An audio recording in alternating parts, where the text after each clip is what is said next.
We have that story. Well, I'll just pull up the article. We had this story. I covered this earlier in the morning. Macomb County man says he was targeted with explosives due to his politics. 2 mortars, common weapon used by Antifa, was thrown into his house by someone who drove by, got out, chucked them into his house, exploded, get a big old Trump sign. Now, we don't know if this was politically motivated, but it's an example of social media breeding this tribalistic hatred. But here's what I don't understand then. If the CIA is as good as they are what they do, why are they allowing it? Why would they allow this country to eviscerate itself? That's a very good question, because it does essentially mean people are shooting themselves in the foot. But when we look at the history of the CIA, they have a long history of doing a lot of immoral, illegal things that haven't been done ethically at all. But here's my question: Are they doing? I don't know. Are they doing it for the country, to strengthen the country, or what? Now, there's a good analogy here to really kind of consider and to think about. If you were a farm owner and you had a whole bunch of wild animals all over the place, would it be better for you to subjugate them, to control them, to lock them up in cages and to do what you want them to do? Or would you want a farm to be free roaming and running around? And I think there's an element of this that we do have to understand, that there are individuals that do want to subjugate individuals to benefit off of them. And I think that is true. Now, the motives of the CIA, we don't know. We just know their history, which is riddled in a lot of seedy, illegal, illicit activities. Heart attack guns. Who in their right mind creates a heart attack gun? And that's verified. We verified since that. Yeah. From the beginning, Yes. like secretly killing the king, poisoning them or doing Yeah. it so that you don't have to be involved. It's the way things have always been. When you man. make excuses for the greater good, you're essentially becoming a large problem for everyone, but you're convincing yourself that you're doing it for the righteous causes. And when you have unlimited power that's unchecked, unlimited money that they just get blanket sent to them no matter what, that drives a person insane. And when we look at the CIA, when we look at presidents that try to curtail their power, what has happened to bad them? things happen. Kennedy. Kennedy notably spoke out against the CIA. Well, Trump as well. So man. But Trump also kind of flip flopped on that. But there were times where he went at them pretty hard, pretty significantly. Yep. And then we had a whistleblower come out. Don't say his name. Yes. And he worked with the CIA. Exactly. And it was ridiculous. Absolutely. It was the pretext for impeachment. And now we have you seen what recently came out with Democracy Institute? No. So they're pollsters. They predicted Trump was going to win based on several metrics. Mm-hmm. This guy came out recently on Life, Liberty, and Levin on Fox News and said, not only did Joe Biden, or I shouldn't say not only, but I'll say this is my personal opinion. He pointed out there are non-polling bellwether metrics that are never wrong, like party registration and voter enthusiasm, never wrong. Joe Biden not only beat every single bellwether metric that was against him, he won in almost every single bellwether region. So you've got the 3 bellwether states. He lost all of them. And you've got 19 bellwether townships. He lost 18. Yeah. So you hear about this kind of stuff. And Sam Harris, I did a segment about this earlier. Sam Harris was talking about, he tweeted a story from the New York Times. Why do people believe the election was rigged? What rational thinking person hears that Joe Biden, who didn't campaign, who was in his basement half the time, had no one show up to his rallies, failed in every bellwether metric. So these are, again, registration numbers across the state, the amount of primary votes he got, the media attention he got, Google searches he got, mask sales, more silly mask and cookie sales, but these do always show who wins. And 18 out of 19 bellwether townships and the 3 bellwether states. That all happened. Ignore all other accusations of fraud or whatever. And then you come out and say that, a regular person's going to be like, what? But then he made a better point. He said, show someone the data from the night of the election that Trump had improved his vote count among the working class, the white working class, minorities, the black community, and they would easily conclude he was overperforming for an incumbent and was clearly the winner. But after all of that, Joe Biden is the single greatest president in American history, who got more votes than Barack Obama, who had tens of thousands of people rallying for him, one of the most popular presidents in history, who holds a 95% plus approval rating among Democrats. Then people say, you take that, and I'm not talking about fraud.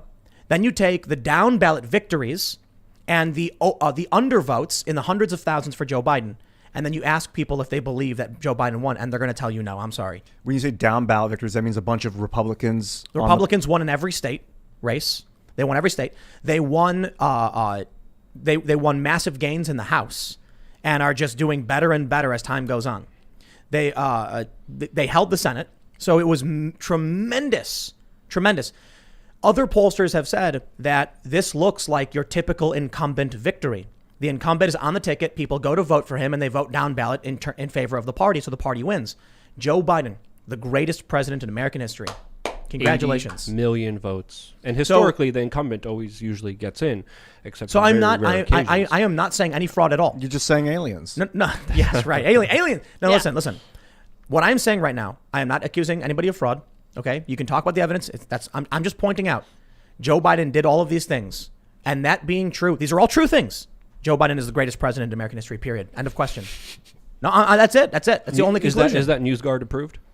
Yes, everything I pointed out is absolutely fact. The bellwether districts, the metrics, these are facts. I feel like I just ran. You probably experienced this where you Ohio, work out Florida, so Iowa? hard. You work out and you're done and nothing matters. You're just so exhausted. All that matters is that you can relax. And that's how I feel about this election. Like there's just, how can we can't prove anything. I mean, maybe that's hyperbole. Maybe we can prove things. When Trump won Iowa on election night, I remember when people were like, whoa, there it is. Trump just won Iowa. Meaningless. Yeah. I mean, there's also talk about Trump literally trying to announce that he's going to be running for 2024. He said it. There's a video of him saying it. So, I mean, man, we're living in interesting times to say the least. It's ridiculous. If everything that went down, Trump's not going to win in 2024. If he's not winning now and everyone else is, it's over. And I tell you this, I think the Democrats are going to win in Georgia too. If they do, that means they're going to be controlling all of the government except for the Supreme Court. And you're wrong. They're going to pack the courts immediately. If they do pack the courts, yes. They're going to add 4 justices, make it a 7-6 majority. Checkmate. But doesn't the Republicans have the Senate? No, if the Democrats win the 2 seats in Georgia, the tiebreaker is Kamala Harris. Oh. And I don't look. The Georgia runoff race, Trump's not on the ticket. They needed Trump to win. It didn't work in 2018 without Trump. Yep. The New York Times even reported Trump supporters. Wasn't there 3 did, recounts now in Georgia? Sort of. Yes. Sort of. Trump wants a hard signature audit where they compare. There's also reports that the chain of custody was broken on absentee ballots for like 100,000 plus. And they just don't care. The judges don't care. The judges are like, I am not going to be the person who says I object to this. Right. So we would rather have these weird, probably a better example would be the 20,000 names, the database from the Voter Integrity Project of people who didn't live in Georgia, lived in other states and voted twice. The judges in these cases are like, I don't want to hear it. I don't want to hear it. I'm not getting involved. That's not a good judge. We don't have the judges who will do anything about it. I'm not saying widespread fraud did anything other than, I'm not saying it caused any change in the election. I'm just saying Joe Biden is the greatest president in the history of the United States. What do you mean he got the most votes? No, the greatest. He's not even president yet. No, hold on. A man who doesn't need to campaign to get 80 million votes. Truly amazing. Talk about magnetic. Oh, yeah. Just charisma. Very prolific speaker as well. Everyone loves him. You can point out that people hate Trump. But come on, man. Nobody loves Biden. So do you think it's still going to go to the Supreme Court? It is. So I don't know what the latest news is because we've been preparing for this show, but tomorrow is the safe harbor deadline for the Electoral College. And there are active lawsuits in several states. So I don't know if Congress or state legislatures might try and say the results were contested. The safe harbor deadline passed. We did not certify. We did not resolve the disputes to certification. Come on, man. Just certify. The left is arguing that because they're already certified, we're done. The electors are going. But in Georgia, they're trying to call a special session, and the governor, who's a Republican, said, no, I won't do it. In Pennsylvania, they tried doing it. But in Pennsylvania, the Supreme Court has requested the response from state lawyers as to the constitutionality of mail-in voting by tomorrow morning. Arizona, we just saw Kelly Ward file to the Supreme Court of Arizona trying to decertify the results. I'm not saying anything's going to happen. I'm just saying that's where we're at so far. And tomorrow is probably when we get a better picture of what's going to happen. But, just across the board, every step of the way, Trump has been, kind of losing out. He's had some major political victories, but he's had major legislative failures. Yeah. Losses, I should say. Well, a lot of people are describing this as the last stand, that if there's something not overturned, or if the Supreme Court doesn't, make a decision here, that if the Democrats get control of the Congress, of the Senate, of the White House, of the House of the Senate, and then potentially also the Supreme Court, if they pack it, it's over. going to be total game over. Open There's going to borders. be a lot of open immigration that's going to turn a lot of blue cities more blue. There's going to be a lot of more mail-in voting. There's going to be a lot more changed laws that are going to make it absolutely impossible for another Republican to come in. You know how a siphon works? Nope. You know how it works? Where you suck on it and then it starts flowing. Yeah. So basically, you can take a body of water at a higher altitude, a higher level, I can say altitude, and and then you run a tube from there and down. What happens is once the water reaches a certain threshold above, and then goes lower in the tube, it pulls down, creating vacuum force, which pulls up. The reason I bring that up is that we are on the cusp of that water in the siphon breaking the point by which the water will never stop flowing, and that is if the Democrats take control of everything. Like you said, a bunch of open immigration policies, right? Mm-hmm. Which will continually skew the country further and further to the left, unraveling it, and Republicans will only be able to argue in favor, but less in favor. This is why it's the event horizon. This is why the Democrats love open immigration. One, it provides very cheap labor for the corporations that sometimes are compared to slave labor, because you don't need to give anyone any benefits. You don't need to give anyone a living wage when they're illegal. And when they enter illegally, they, of course, usually predominantly vote blue. They vote Democrat. So the Democrats offer them benefits. Exactly. And protection. Exactly. Or they just pay them under the table. I've seen that happen. The Democrats will offer protection. So they'll say, like, we won't, in like sanctuary states like California, for instance. But then what happens is the corporations in California, there was this running scheme they did in southern states where they would put ads out in Mexican city, like small town Mexican newspapers, saying, we will pay you $1,000 a month to work in this processing plant. The people would show up, and it's a very, very menial job. Like, just take it off the rack, put it in the machine does the work. Just at the end of the month, the company would call ICE. ICE would show up, arrest them all, send them back. There's a lot of evil corporations taking advantage of illegal migrants, and no one really wants to talk about it because it goes against the agenda of we want more immigration. But when we look at the larger immigration policies of this country, they have extensively hurt so many people. I remember being in Tijuana during the border crisis when there was a rush on the border, when they tried to run through the wall. And I remember being in this kind of occupied field of individuals that traveled from Nicaragua, from Honduras, from El Salvador. Lied to. People who were taken advantage of every way up. Every different country that they went into, there was a bunch of coyotes, there was a bunch of cartel members that took advantage of them in ways that I can't even describe here in the show because of, I'm not YouTube will get mad. Oh, exactly. Man. YouTube. Yeah. But talking to these individuals, seeing their hope and like, yes, I was promised a job, I was promised work, I was promised prosperity. And then let's be honest here, when a lot of them do come, they're exploited for the full benefit of the multinational corporations.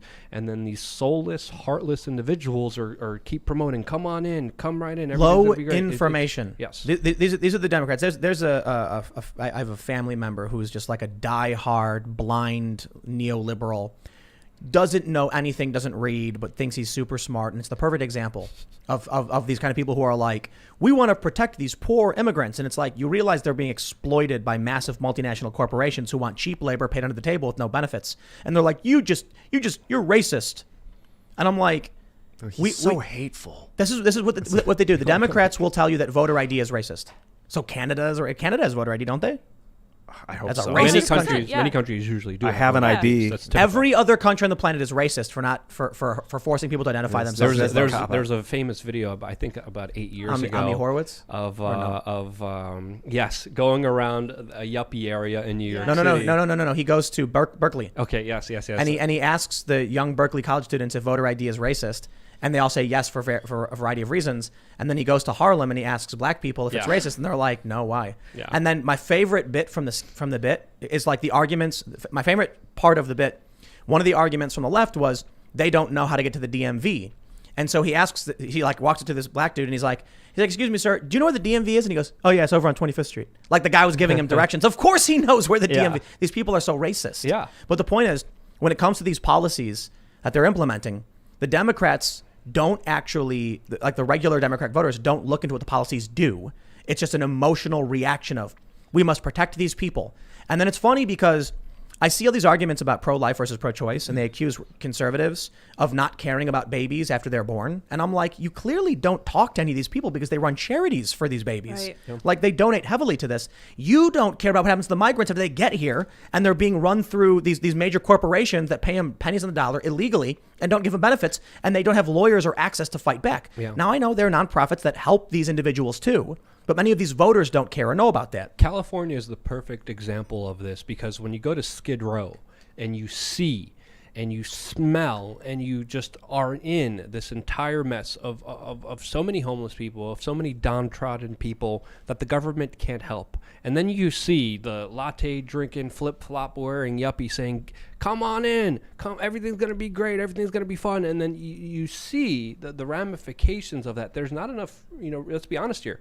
There's not enough resources. There are not enough things that could be done to help people, and a lot of them are left on their own. And when they're left alone, though, they're screwed and extorted and exploited by some of the worst elements of our society, and that needs to be called out, and that needs to be stopped. Also, when you try and help someone that doesn't want to be helped, I don't know if you guys have ever done that, taking someone into your house, like a sibling or a friend. But I'm saying, family. If a country can't even take care of its own citizens, how are they going to take care of new citizens coming in? That's a great point. Yeah. But how do you take care of someone that doesn't want to take care of themselves? That's another important aspect that you brought up there, because a lot of people don't want the help, and they have a mental health crisis that this country's dealing with. Sorry, go ahead. This is something Jordan Peterson talks about. He says to be very careful about helping people who don't want to be helped, and even people who do want to be helped, because you never know if your help is actually going to be useful to them, or if you're just going to make it worse. And it's such a drain to help someone.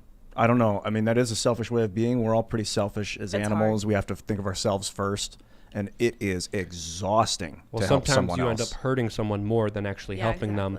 And that's, another important aspect that you have to kind of consider. And the best thing you could do is, instead of giving someone fish, teach someone how to fish. Yep. Mm-hmm. And give them a fishing pole. Yes, that too. That's the way I put it. Or teach them how to build fishing poles. Because, then you got to give them the wood. You got to like teach them how to chop down trees. You got to start from the beginning. How deep does it go? Here's how you take a rock, take some obsidian, smash it. Now you got something sharp. Think for yourself. Now you can cut. So I always say, like, you can teach a man to fish, feed him for the rest of his life, but if they don't have a fishing pole, you can teach them how to get him a bunch of fish with their bare poles. Hands, I guess. All right, we're going to use lasers. That's what I think what's missing. Poles. Because the left says give them fish, the right says teach them to fish, and I say I think the right's got a better position on this one of teaching people how to fish. The left says it too. I don't want to be overly simplistic, but I think the appropriate response is like, here's a fishing pole, buddy. Here's how you use it. You're on your own. Mm-hmm. That's it. Thanks for checking out this clip from the Timcast IRL podcast. We do the show live Monday through Friday at 8 p.m. So come back to check us out when we go live. Don't forget to subscribe, hit the like button, hit the notification bell, and we are also available on all podcast platforms for free if you want to listen to us there. Thanks for hanging out, and we will see you all next time.